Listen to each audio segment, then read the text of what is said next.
The yeas are 216. The nays are 210. The resolution is adopted. Without objection, the motion to reconsider is laid on the table. The office of Speaker of the House of the United States House of Representatives is hereby declared vacant. This is an NBC News special report. Here's Lester Holt.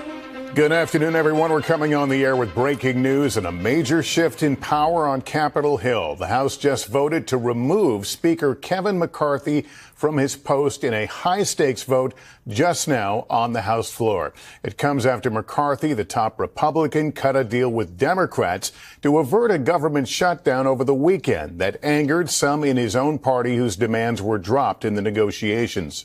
It happened because one of those Republicans, Florida Congressman Matt Gaetz, introduced the resolution to remove McCarthy just last night. And it's the first time this process has ever successfully removed a House Speaker in American history. Let's go right now to senior Capitol Hill correspondent Garrett Haake. Garrett, what happens now? Well, Lester, a speakership that began in historic fashion less than a year ago now ends in historic fashion, with Kevin McCarthy the first speaker to ever be removed from that position by a vote on the floor. What we'll see in the immediate term is the naming of a speaker pro tem, a temporary speaker, a caretaker speaker who will lead the House through the next election to replace Kevin McCarthy and select someone else to be second in line for the presidency. This could be a contentious process as well. The speaker lost 8 Republican votes, along with every Democrat voting to vacate the chair. Who could succeed him in this climate right now? Very much an open question. The House will be largely paralyzed until that question can be answered. This is the Eye for an Eye channel. Welcome to today's show. What convenient timing that the House, or I should say the Speaker of the House of Representatives, has been voted out of his position, which pretty much, for those of you that don't understand how this stuff works, even though at this point it is all a charade, none of these people are actually working for us, which I've covered over and over again. I'll show you again here if you haven't seen some of the latest drama going on from the circus and the distraction that is American politics. The House, the Speaker of the House, has been voted out by his own Republican Party. Causing the illusion, of course, because that's what this is all about. Psychologically, what do people see and take away from this stuff? And of course, it's that the Republicans, all conservatives, are dysfunctional tyrants, right? Even though anyone who's conservative could say the same thing about the other side. I mean, they're all just yelling at each other. It's like the old man yelling at the cloud type of, that meme that exists, right? It's the same exact nonsense both ways. So now, conveniently, as October 4th is tomorrow, I talked about this last week where they were talking about a shutdown as of midnight on Sunday night. Maybe that looked too obvious. I think maybe that's what it was, that it looked too obvious that, the government shut down and then chaos might possibly break out on the 4th. Now, I've said in my previous videos about October 4th that I do believe in my heart that something is being activated in these people, especially after reading over and over about how it is going to have a unique sound to it. It's not going to be the same thing as a ringer or a alarm on your phone that you would usually use. It's going to have a unique frequency and a unique sound, which makes me even more confident in what it's going to do. Now, I am not of the believer that people will be foaming at the mouth, but I don't know for a fact if they will or will not be. All I can do is show you the stuff that I'm seeing, but I do very well believe that it will be activated. So conveniently, I had mentioned that they were going to go on strike for the most part on October 2nd, leading into the 4th. And I said, how obvious is that? And I'm sure other people were saying the same thing, that it seemed a little suspicious that the government was just going to literally be like, yep, our doors are shut, we're closed down, as chaos ensues, as U2 likes to say here on the surface. Enjoy the surface, right? So instead, what they've done is they've decided to throw out and vote out the Speaker of the House, which has never happened before in the history of America, at least according to what I've read on this ridiculous story, that it's never happened before. So conveniently right now, at a time where they're trying to convince everybody that the left is responsible, the right is responsible, when it's all the actual politicians playing a part together, nuking our government. So what better way to do it than, of course, to pretend like it's high school drama.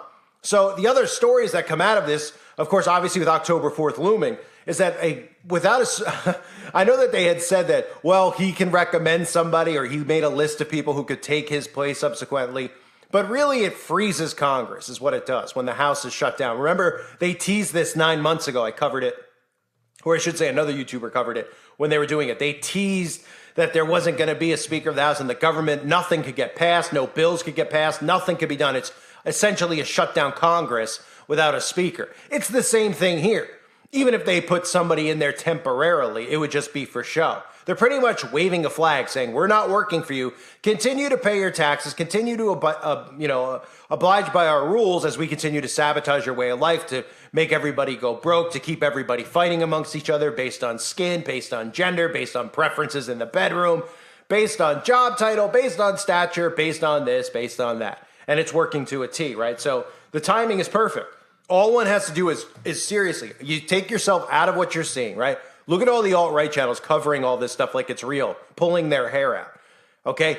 They're putting on a show. Look at these stories that have come out recently. Lauren Boebert, right? Caught in a movie theater, a public place where she plays the role of conservative. She plays the role of a Christian mom, right? And she's out at the movie theater with her new boyfriend getting felt up, grabbing his hands and throwing it on her body. It's an utter joke. Oh, you're telling me that she doesn't have the self-awareness to realize she's in a movie theater and there's cameras, et cetera, et cetera. Oh, conveniently, that movie theater, has anyone ever heard of footage from a movie theater being released to the public? Is there a lawsuit? Of course not. They might pretend that there will be a lawsuit, but there won't be because it's all done by design. It's part of the show. Oh, look, she thought she was in private. She was in a public place. Oh, gross. Some Christian that is, right? So you have that story. What's the other story? Oh, Democrats pulling the fire alarm. I mean, this is literal. I'm reading to you and telling you what is actually here. Did you hear this story? Let me show you a clip about a Democrat pulling the fire alarm. I've been saying that this is like high school. They're playing the role of high school kids, and this younger generation of people out there believe it. They actually believe that these adults are acting like this and that they're not sabotaging our government by design because they're all members of the same secret societies. Look at this story about somebody pulling the fire alarm. To all the antics we saw up on Capitol Hill earlier today, I guess somebody pulled a fire alarm. Democratic Congressman Jamal Bowman is under investigation for pulling a fire alarm in the House Cannon office building. Bowman's was identified by security footage, and his office says this was just an accident. I don't know how you accidentally pull in a fire alarm, SC, but I mean, and all kidding aside, they are taking this somewhat seriously. This is no joking matter up on Capitol Hill, as juvenile as it sounds. Yeah, at best it's childish. At worst, this is obstruction of Congress or obstruction of an official proceeding. Those are real things. And I don't know if he did this intentionally, and we'll have to wait to see, and we certainly shouldn't impugn him before we know more. We know he pulled it. He admits that. Why is the question. If it was intentional, that's real serious and frankly reeks of the sort of stunts that, Republicans try to pull sometimes, and don't be like Republicans. Hi everyone, we are at the infamous door where Jamal Bowman claims he had to pull a fire alarm to get out. Now these doors are open on weekdays. Every member of Congress knows that, everybody that works here knows that. But on Saturdays and Sundays, they are locked, and only certain doors are open on Saturdays and Sundays. Now come on over here. This right here is a fire alarm. Nowhere does it say, pull the fire alarm to open the exit door. Doesn't say that, and I think ex-middle school principals know better. I mean, you couldn't make this stuff up. This is literally out of high school. I feel like I'm in a high school hallway, which is done by design. Now, the problem is that people don't look at these stories and believe that they're real or manufactured. They believe that these people are really elected, number one, which they're not.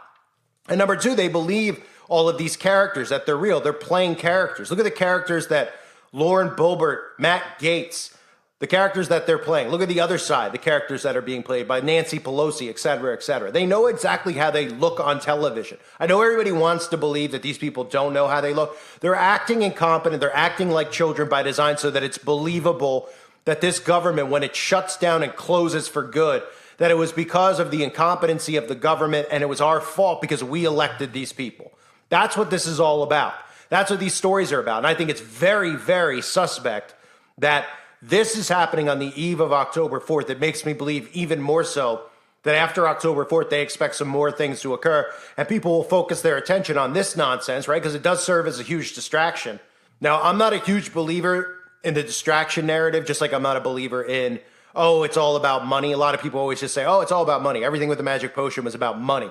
I'm not a believer as well that everything's a distraction. I do believe the distraction part of it is the psychological aspect, right? What they try to make you feel and believe, to suck you into this fake storyline that's going on.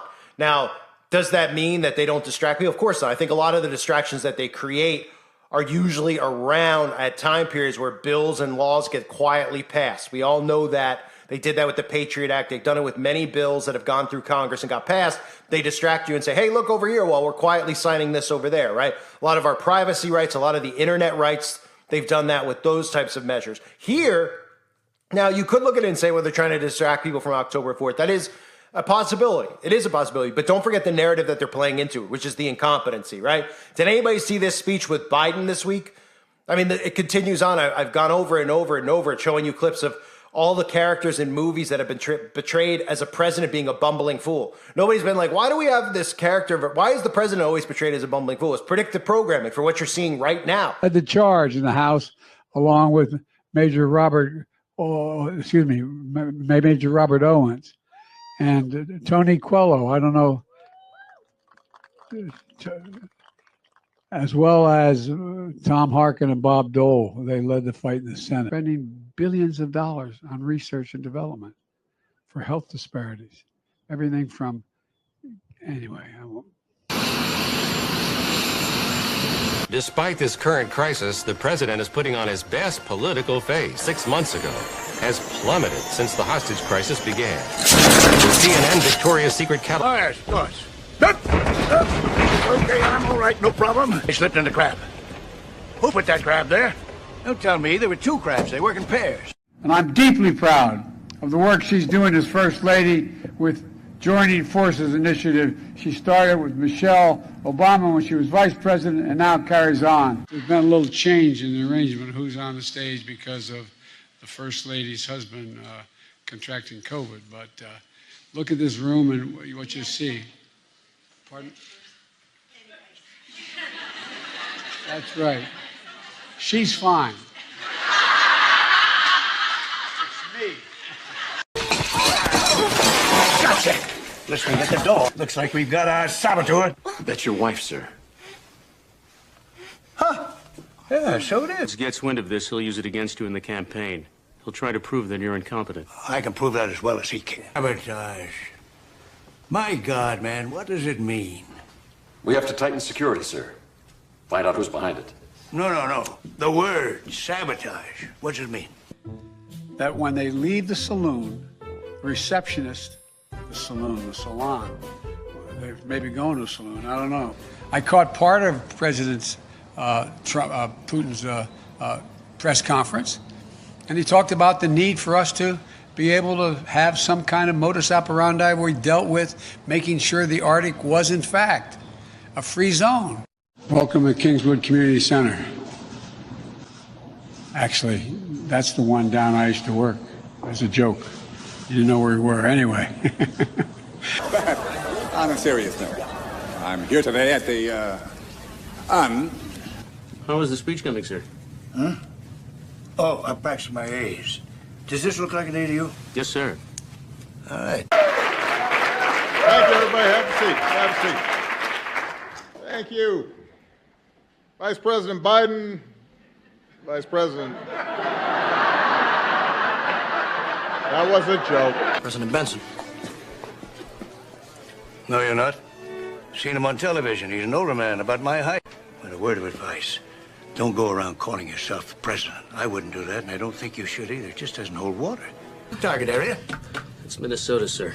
Oh, damn it, man. That's the genius of my plan.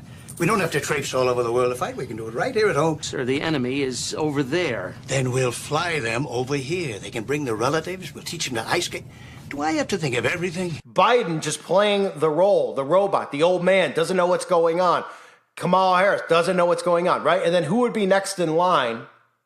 Who would be next in line if something happened to the two of them? Because we could very easily see something happening to Biden, right? I mean, they've convinced us of that. They're like, he's too old to serve. How many times have we heard that narrative? You don't think they're going to pull that card out and do some fake offing of him, and then Kamala would be in power, which would be even more chaotic, obviously, on the surface at least, which is what they want, order out of chaos. And then the third person in line is right now, it's an invisible ghost, right? So if something happened, we'd have no president. Now, we could all sit here and say, well, we don't need a president. I get it, just like everybody was commenting, but they weren't listening to what I was saying about, oh, a government shutdown would be the best thing that ever happened to us. The government is not working for you. It already is shut down. It's the illusion of a shutdown. When you have the illusion that the government's not working or functioning, that means that they're planning to set us up for something. And that setup is some type of attack, some type of chaos that they're creating by literally pretending that, oh, we're not in office, we're not here anymore, oh, the dysfunction of this, dysfunction of that. Look, America, the American experiment. They're trying to convince you that the American experiment doesn't work anymore. That's what they're trying to convince you of, okay? They're trying to tell you that the way America's set up, it doesn't work, it's never going to work, it failed. And everybody would look around and go, everything was perfectly fine, really until Barry Obama came into office. And ever since then, including Trump, it's been nothing but a circus. It used to just be the president. He'd go on TV every couple of months. Everybody would watch that speech. It would be boring. He'd talk about some of the stuff going on overseas and some of the stuff going on with jobs and the economy, and that's it. You never hear from the president. Now, in the age of social media, with the way that people act and the constant need for information and news, even though it's all fake, people are obsessed and they want to know. I hear from these people every day, every second. You literally have McCarthy. Look at McCarthy here. I mean, tell me that this isn't an act. The threat comes in that he's going to be thrown out as the speaker, and he tweets out, bring it on. I mean, is this not the behavior of Gen Z? Is this not the behavior of children, right? And this is what they're doing. They're encouraging this behavior. Now, we have a society of adults that behave like kids, specifically the men who act like kids. The men are acting worse than the females are acting, who, of course, are falling into place with the feminist movement. They don't understand that brainwashing. The men are falling into place with this need and obsession for nostalgia, things from their childhood make them feel happy. They don't realize that they're doing that to them by design. They're turning them back into kids instead of them ever maturing and becoming actual men.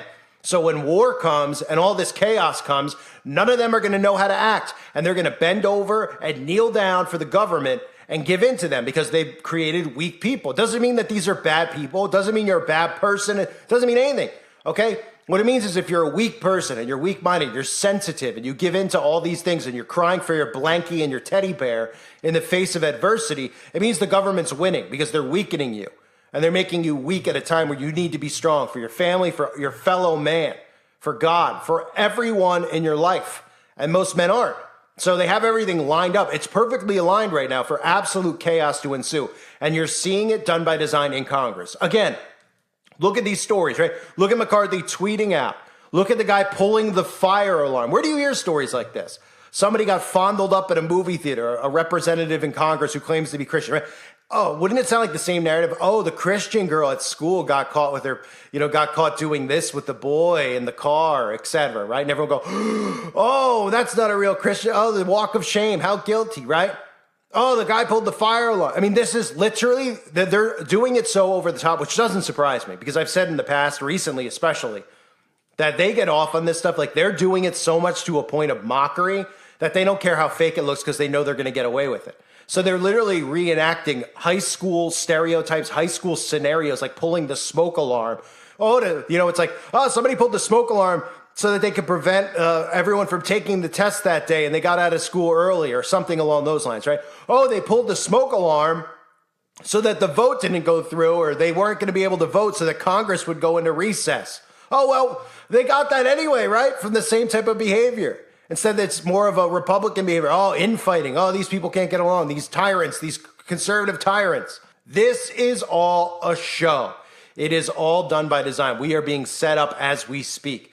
And I believe something is very, very near on the cusp of everyone's waiting for the election in 2024. I think it's coming before then. And when I say I think it's coming, people automatically think I mean like Russia or something, Anything that comes is an attack from within. Okay, you're talking government shutdowns, power grid. There's so many things that they're leaving vulnerable by design while they're acting and behaving. Excuse me, I had a frog in my throat. Acting and behaving like absolute children by design. I mean, if it was one story where you're like, oh, this person and that person don't get along, fine, you could believe it, right? The guy pulls the fire alarm, and then Marjorie Taylor Greene, whatever her exact name is, Taylor Greene comes out and does a walkthrough video. Oh, is this how we're supposed to? It's literally like children, tattling on each other, acting like babies, You couldn't make up a script any more ridiculous than this. And this is our Congress working. You know, it's not one story that stands out. It's story after story after story after story of childlike behavior. And the imbeciles out there who are acting like children as adults are actually believing this because they're thinking at a child level, at a teenage level, instead of thinking like adults, realizing we have adults that are manipulating us right now. I've been referencing like looking at those true crime type shows, even though those are frightening to watch, right? You have to think psychologically how these, when you see somebody do something evil and wicked, you're like, oh my goodness, how could he do that to his wife, his kids, et cetera, et cetera. These people are doing that to us. They have no soul. They hate us, okay? And they can't just out and do this or they'll be destroyed by the people because the people are armed. The people outnumber them. So they're doing this through different means of mind control and manipulation. And that's what it is. They're sabotaging our country by design. And it's all going to be blamed on the left and the right. And essentially that means it's blamed on us when these people are just acting. You don't think behind closed doors that this isn't drawn up and scripted? They're scripted actors. They're like wrestlers is what they are. They're out there cutting promos in Congress instead of, oh, let's get this bill passed. Let's do this. Let's do that. You don't think it's a coincidence that that one senator from North Dakota died in a plane crash 2 days ago? In a nosedive, right? What was he known for? Or speaking out against a certain something. Anyone hear that story? I can't cover it here on YouTube. I'll cover it on the website potentially. But I mean, it's just another story that's out there about our Congress, right? Oh, a senator from there, conveniently, who felt this way about a certain something, potion. Him and his whole family perished in a plane crash, quietly, right? Because usually that's the way that these stories go. A lot of these politicians end up disagreeing with the cabal or disagreeing with orders or say things that they shouldn't say on Congress floor. Instead, they want you to behave on Congress floor like these people are. And they're being rewarded because their fame and their brand is growing because the people who, the zombies out there, and I'm not talking about the Democrats, the Republican zombies who love the MAGA movement, the alt-right movement, think that Boebert and Gates, that these people are heroes. They're concerned. Oh, yes, they're people of God. Oh, don't worry about Boebert in the movie theater. It's okay to sin and do that stuff and their behavior, which influences children. Don't worry about that stuff. They're going after Biden. They want to get Biden. So they just zero in on the things that they say about getting Biden and then they don't realize that they're not doing anything to get him. They're not doing anything to stop the madness, except talking, when they're supposed to be working. Designed sabotage from within. This story is something to monitor with October 4th looming in front of us in less than, as the time of this upload, 5 or 6 hours, 4 hours potentially, because I'm doing this as that news broke because I want to cover it, because I want people out there to watch this charade as it goes down, because I've been saying it for years. This government is going to crumble. This is in the playbook. This is in Agenda 2030. This is in the Great Reset, okay? You have to think psychologically. How could they? Everybody's like, they can't destroy America. They can't bring America to its knees. America's going to be brought to its knees from within, and you're going to be the one to blame, not them. As long as the finger isn't pointed at them. So an attack from Russia, something along those lines, people will point a finger and say, you didn't defend us. You didn't do this for us. You were supposed to protect us. The people behaving like this from within, bringing the country to its knees and then having some type of attack or anything occur, okay, would make people go, oh man, look at us. We're embarrassing ourselves. Well, look what we did. We elected these people. This falls on us. Maybe this entire structure of government doesn't work and we need to start over. And that's exactly what they want. Because remember, they want global communism. And to get global communism, you have to destroy all the government structures all around the earth. Doesn't it look perfectly done here by design? That our government's being destroyed by design? Nobody working together? I mean, they're all a bunch of communists. They've infiltrated everything, and they're bringing America to its knees by design. And people out there who fall for this and are like, I just see some of these alt-right people who are fully, not suppressed, don't have to deal with the channel lead, because they keep you in it. If they keep you in it, they win. If they keep you in the left-right, because you're held liable, you're held responsible, and the people don't rise against this machine because they're fighting one another. Order out of chaos. The oldest motto in the book is what? Divide and conquer. Has anybody been looking around? Looks like it's pretty divided to me. Left, right, black, white, men, women, atheists, Christian. I mean, the list goes on and on. Gay, straight, et cetera, et cetera. Who's done that? Where does all that come from? Where does all this all of a sudden come from? It comes from the media. And this is state-run media. It's our government that's doing this to us. And that's why they want to keep everybody in the hive mind. Which also, it's not just Democrats. That's the thing that drives me nuts. I see all these channels that are destroying the Democrats, and that's fine. But realize when you stay, Trump's going to say that you're staying in the hive mind too. And if everybody's in a hive mind, a left hive mind or a right hive mind, then everybody's going to be destroyed together. I thank everyone for being here. Hope you're all doing well. Hope you understood and enjoyed this rant. God bless all of you as always. Stay safe. And God bless your families as well.